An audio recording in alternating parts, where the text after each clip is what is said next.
guys, Crystal and Shadow here, back with Witch, and this time it resumes. The show resumes, yes. Anyway, this time we found Emperor Velo. Oh, you mean the little guy? He looks and sounds just like him. His voice is exactly like him. I kept thinking that the whole time. Okay, yes, so we have a new character, although he was in the title sequence, so you knew he'd be coming. True. Yep, we don't know much about him yet, other than he stinks and no one really likes him. That's okay. We like him. And continuing the fact that we're watching the Winx Club, this time we actually got to meet the guy. I mean, I know we met him last episode, but here it's like, here we've got a guy who doesn't have powers, just like in Winx Club, there's like the males who don't have powers who work with the girls. So, yeah, more proof we're just secretly watching the Winx Club. Yeah, so we've got 1 boy and 5 girls to choose from for shipping. Apparently Cornelia seems interested, but I think he seemed interested in Will. Wonderful. I'm sure the fanfics are going to go bad. There's not much fanfiction for this show. That's because I'm guessing this show doesn't have a very big fan base. And yet we're reviewing it. True. Good luck getting views on a show no one's heard of until now. Maybe it'll encourage people to try it. I'll put a link to the playlist in the description. The episodes are on YouTube. Sure, but okay, how are we supposed to get views if no one watches the show? It's not like our Medium reviews, which actually had somebody watching them. And yet we stopped doing that. Well, this show somehow seems more interesting.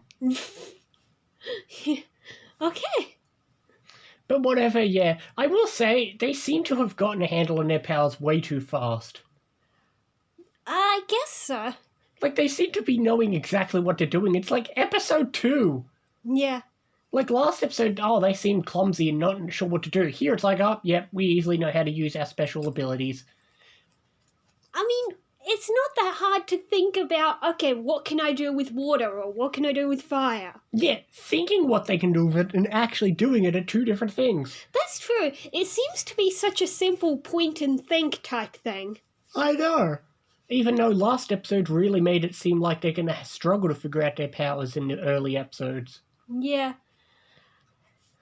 But we'll see. One thing I did like in this episode is that, you know, in a lot of shows, if there's a new character in the first episode, after that first episode, it's like they're all instantly friends. But here, they still didn't quite consider Will one of their friends quite yet until later on. That is one thing I always wish they did in Code Lyoko, is like, after the prequel, we should have actually had, like, rather than just jumping into the action, had a more organic beginning. Season 1 of Code Lyoko really could have been about the group coming together.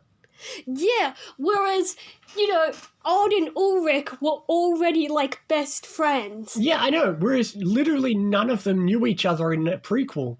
Yeah, which just shows that a lot of time must have passed between the prequel and the first episode. Well, about halfway through season 1, they say it's been a year. Yeah. And the show has time pass very slowly. That being said, the one guy in this episode did imply that he's unfamiliar with Earth, so perhaps we're getting another fish out of water story?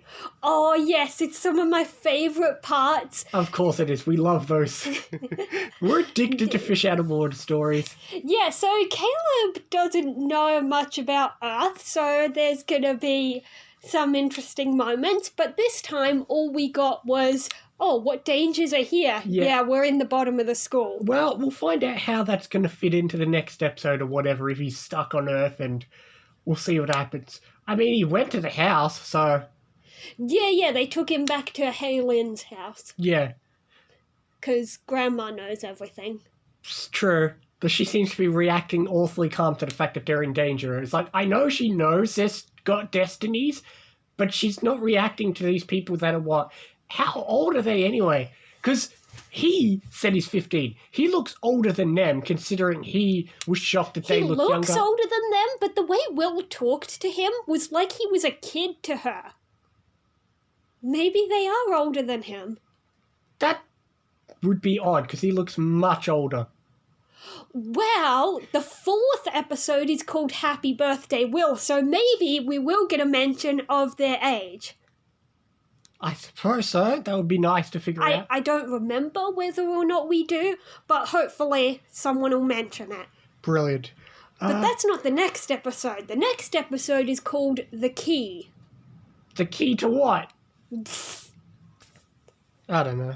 Well, in a way, the magic stone thing is kind of like the key to the portals. Why did the guy give himself... Why did, like, the jail guy give him the key to handcuffs? Should I answer that? Okay, good point. Maybe he's secretly on his side. Should I answer that? You shouldn't answer anything. It's not like the time where I figured out the world's most obvious plot twist in Ladybug in, like, the 2nd episode. Wait, what plot twist did you figure out? That the blonde guy's dad is the evil guy. Oh, come on. That's not a plot twist. That's obvious. The viewers are supposed to know that. Doesn't matter. Anyway, getting back to this episode. We'll move on to the next episode. What are you going to rate it? 7.5? Yeah, same. It was alright. It was maybe not as exciting as last time. Yeah.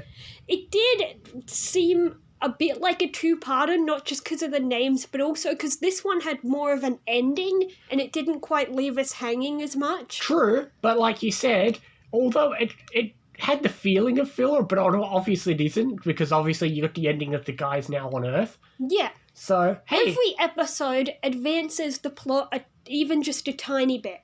Exactly. Anyway, I suppose that's it. Yes, so we will see you next time for more Witch and other things as well. See you next time, guys.